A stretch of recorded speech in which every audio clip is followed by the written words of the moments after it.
I was lounging in our living room, the one with the big windows that looked out over the garden, when Alex burst through the door. Mark, my husband of 27 years, was sprawled on the sofa, half watching some show on TV, half napping. Our lives were comfortable, to say the least. I was a senior exec at a jewelry firm, and Mark had his own construction business. We worked hard for what we had, and our country house was a testament to that.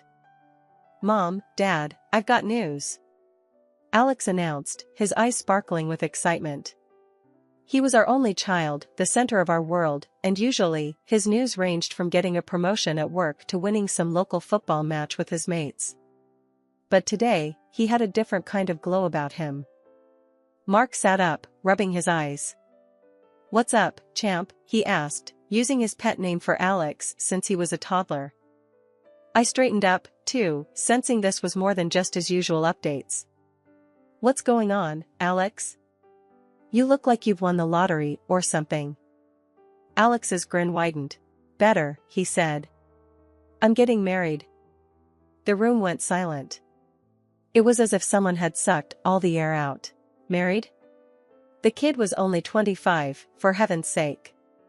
Mark and I exchanged a glance, both of us mirroring the other's shock. "Married?" I finally echoed, my voice higher than I intended. "To who? When did this happen?" "Yeah, mate," Mark chimed in, his tone laced with disbelief. "You've barely been dating anyone long enough to, get married." Alex, unfazed by our reaction, beckoned to the doorway. "Come in, Emily." That's when I saw her for the first time. Emily was pretty, no doubt, with a smile that could light up a room. But something about her didn't sit right with me. Maybe it was the way she looked at Alex, like he was a prize to be won. "Mom, Dad, this is Emily," Alex introduced her, proud as a peacock. "We're in love, and we've decided to get married." "Nice to meet you," Emily chimed, her voice sweet, too sweet. "I've heard so much about you both." Mark stood up, offering a hand. "Well, this is a surprise. How long have you two been?" 6 months, Emily answered, squeezing his hand gently.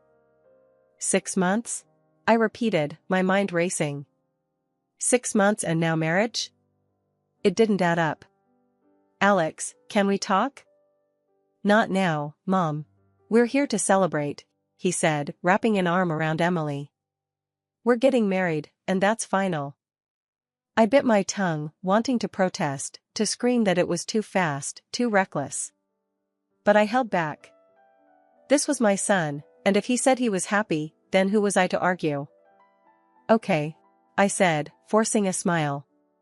"Let's sit down. You must tell us all about it. How did you two meet?" As they recounted their story, something about a shared project at work leading to late-night dinners and weekend getaways, my mind wandered.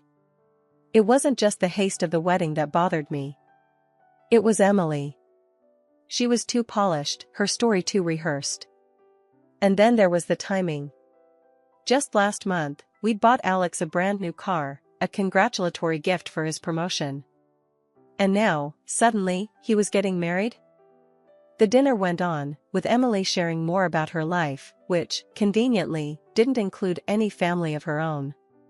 "I'm an orphan," she said at one point, a perfect touch of sadness in her voice. "Alex and his family are all I have now."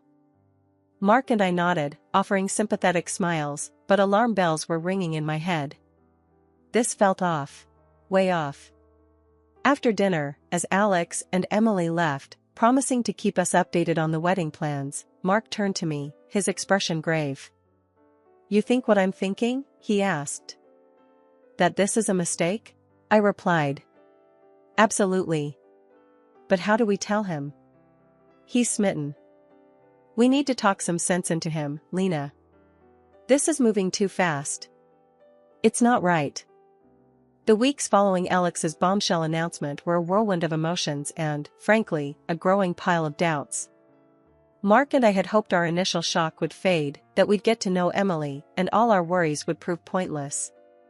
But that's not how it panned out. Not by a long shot. One evening, Mark and I were sitting at the kitchen table, papers spread out between us, bills, some of Alex's expense reports he'd asked me to look over because, well, old habits die hard. That's when it hit me. "Mark, have you seen this?"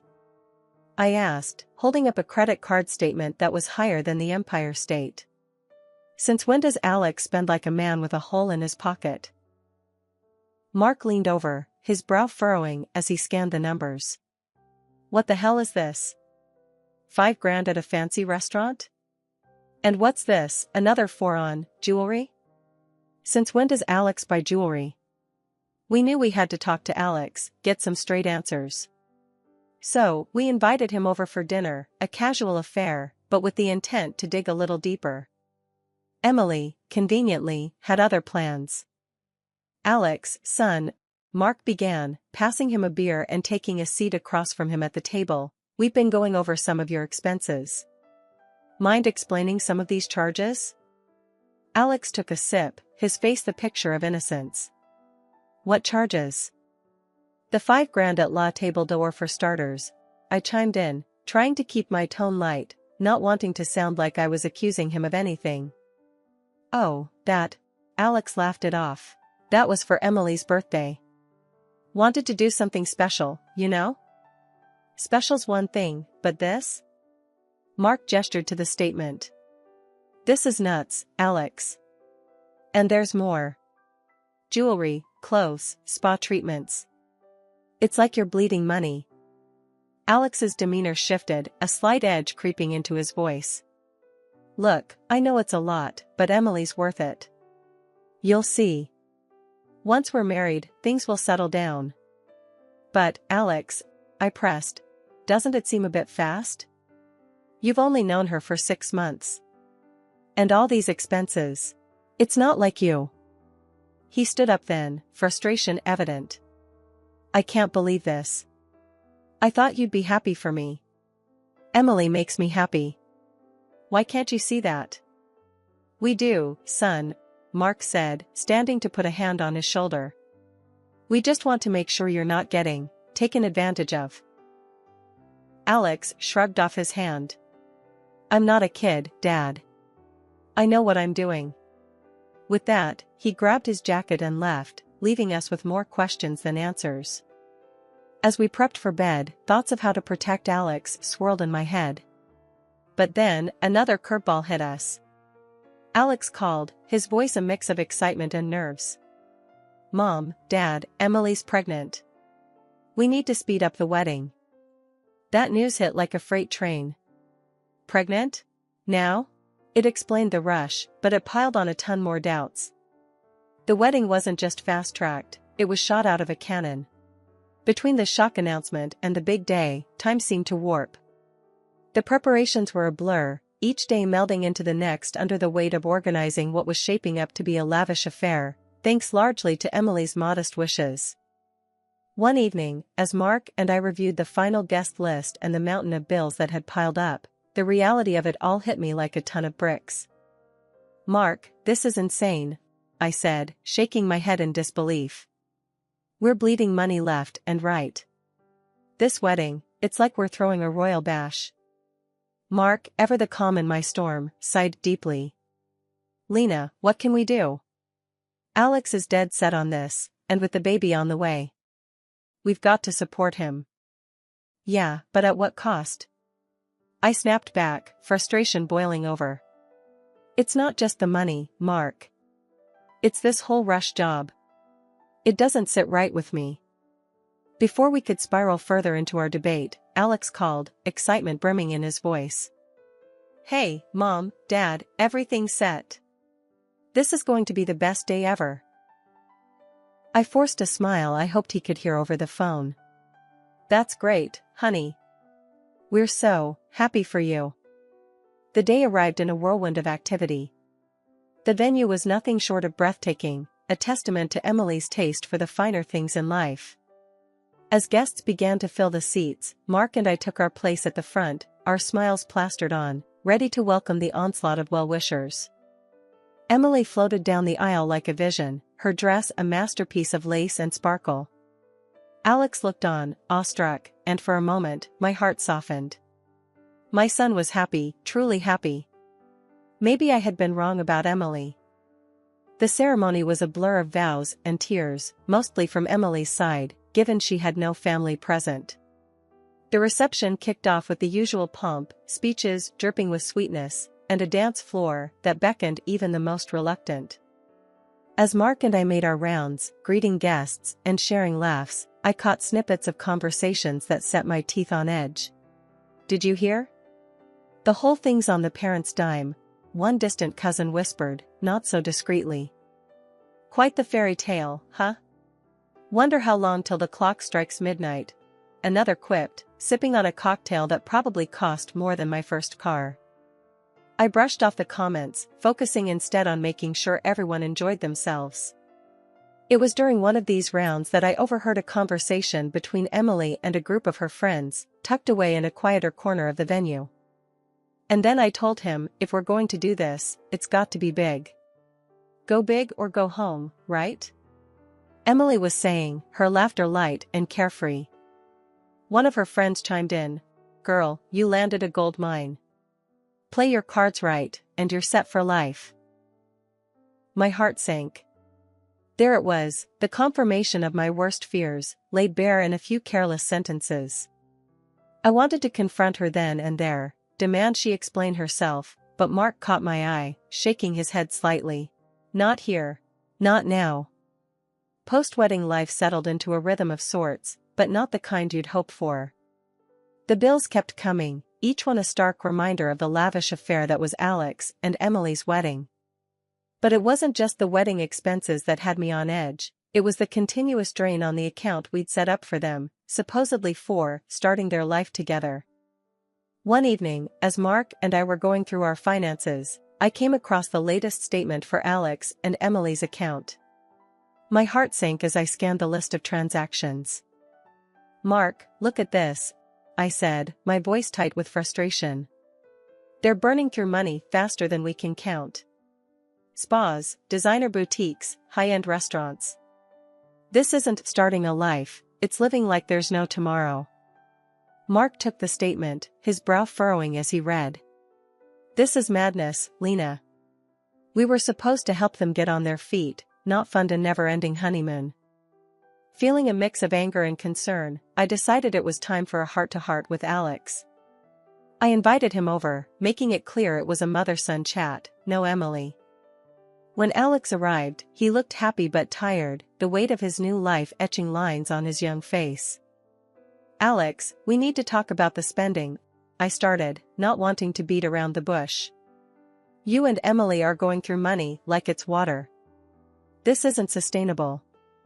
Alex sighed, a defensive edge creeping into his voice. "Mom, we're just enjoying life. Emily's had it tough, you know that. I want to give her the world." "Enjoying life is one thing, Alex, but this is excessive. You're not just spending money, you're wasting it on things that don't matter. What about saving for the future? For the baby?" But before I could press further, Alex dropped a bombshell that shifted the ground beneath our feet. "Actually, Mom, about the baby," he trailed off, looking anywhere but at me. "Emily had a miscarriage." The words hit me like a physical blow. Not just the sadness of the loss, but the timing, the convenience of it all. "When? Why didn't you tell us sooner?" I asked, my suspicion struggling against my sympathy. "It happened a few weeks ago. Emily didn't want to make a big deal out of it. She's been struggling. Struggling or not, something didn't add up. The more I thought about it, the more the pieces refused to fit together. Determined to get to the bottom of it, I decided to pay a surprise visit to Alex and Emily's place the following week. What I found was a scene straight out of a luxury magazine shoot, not the home of a couple supposedly grieving and tightening their belts. The music was soft but upbeat, the apartment spotless and filled with new, expensive-looking furniture. It was Emily's voice that drew me in, floating from the bedroom where she was on a call, unaware of my presence. "Yeah, babe, don't worry. His folks are eating out of my hand. We'll have the rest of the money soon." This fool doesn't suspect a thing, she was saying, her tone light, almost giddy. My blood ran cold. His folks? This fool? Was she talking about Alex? About us? I stood there, frozen, as Emily laughed again, her words a knife twisting in my gut. Just a little longer, and we'll be set for life. No need to rush the divorce. I'll milk this as long as I can. Rage and betrayal swirled inside me, a toxic mix that threatened to spill over. I wanted to storm in, confront her then and there, but something held me back. This needed to be handled carefully, strategically. I left as quietly as I had arrived, my mind racing with the implications of what I'd just heard. Mark needed to know, and we needed a plan.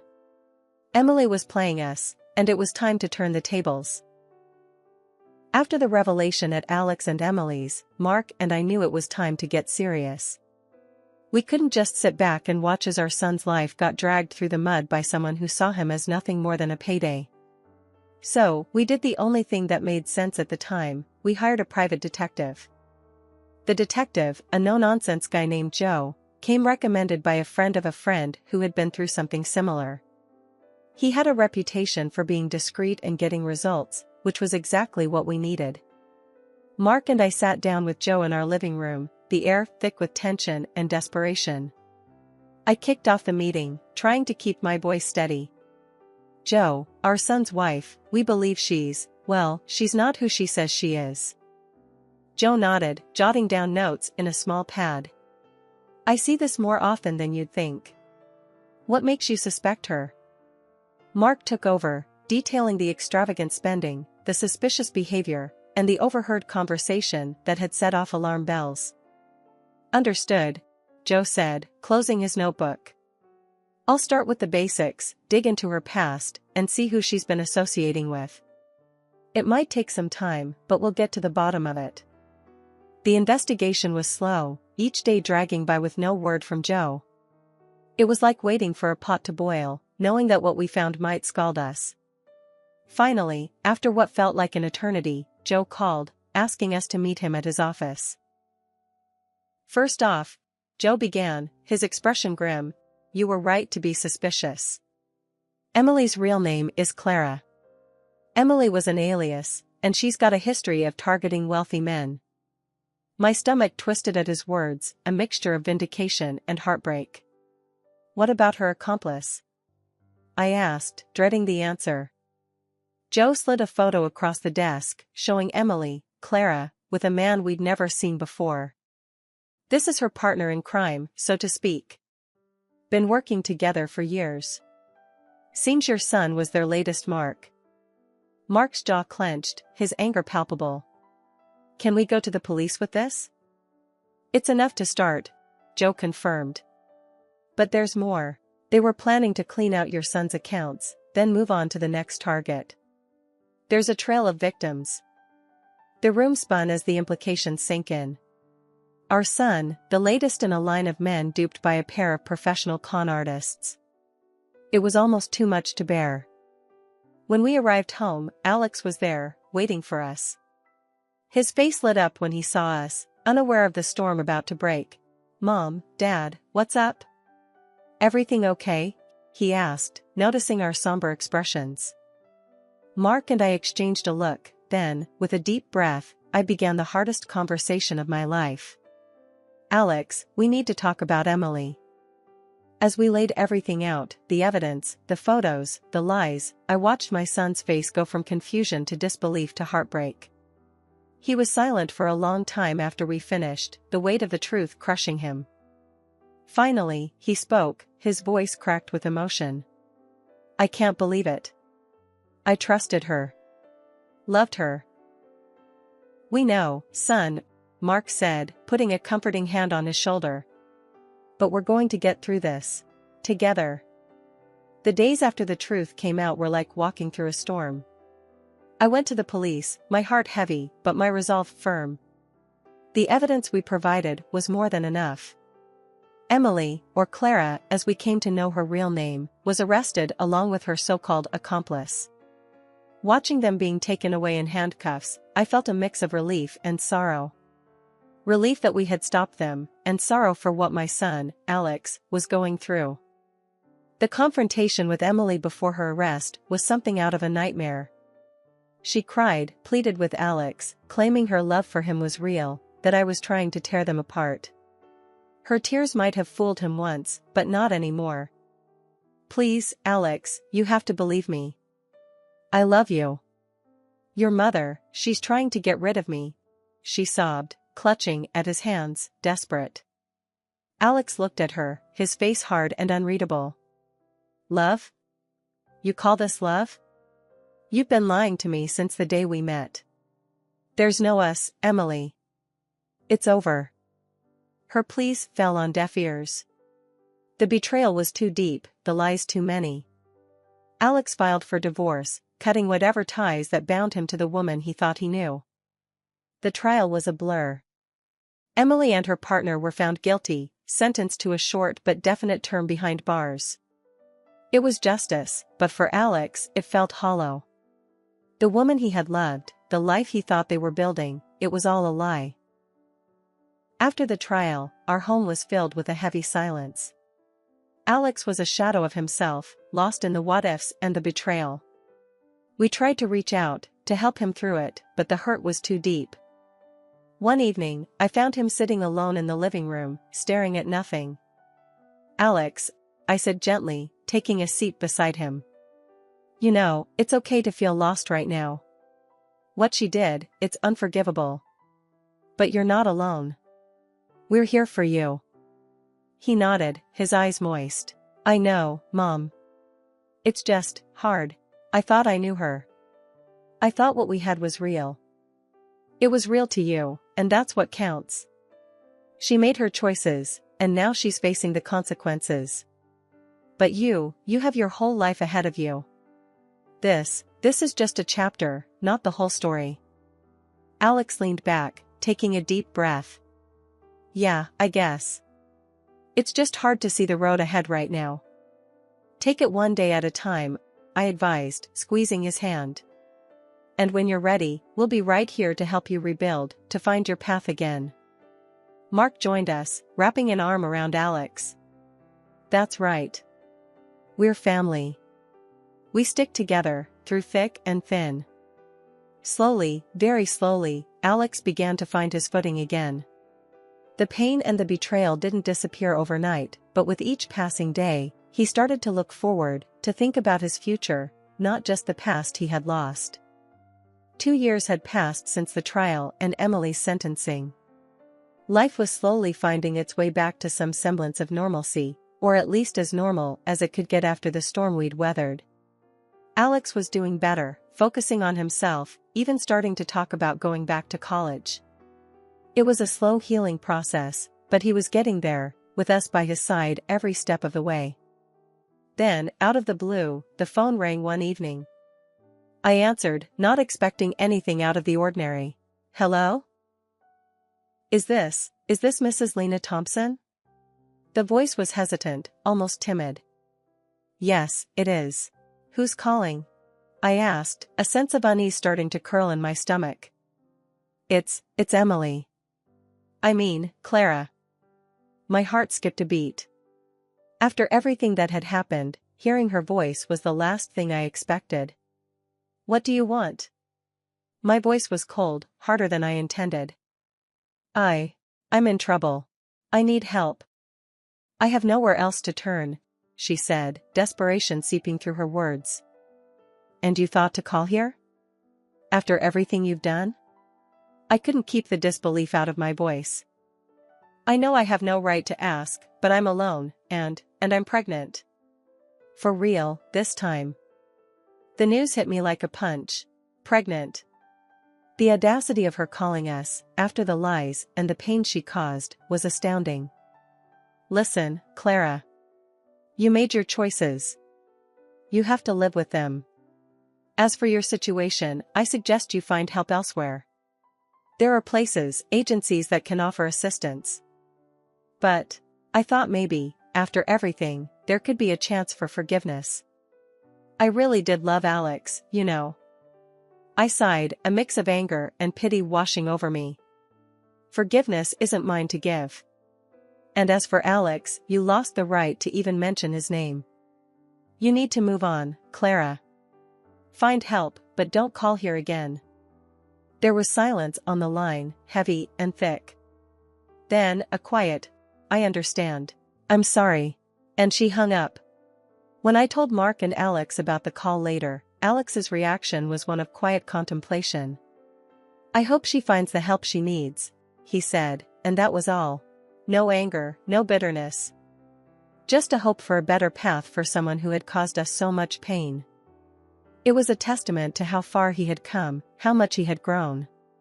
And in that moment, I knew that we were going to be okay. Life would move on, and we would grow stronger from the trials we faced.